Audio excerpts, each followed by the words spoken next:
The year 2022 ends on a very high note.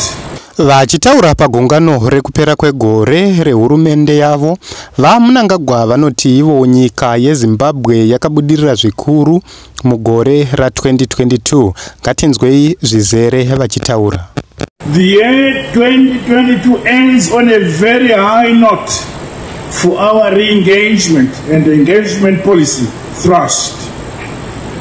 The numerous successes we scored should inspire us to seek to turn the main success stories into tangible investment that attracts internal and foreign direct investment into our economy.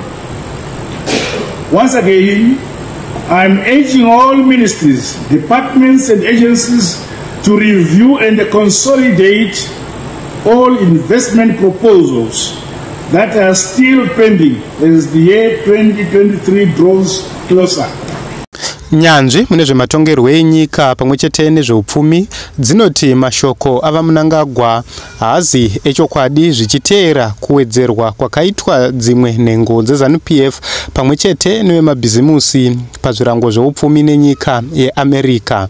Izvi zvanga zvichiteera mashoko akataurwa naivo VaMnangagwa vachiti nyika yeZimbabwe yafamba zvidanho zvikuru zvinofadza pakunge ichidzokedzana nekubatana nedzimwe nyika idzo dzanga dzakairasa kana kuti yakaparadzana nadzo kwenguva yakareba.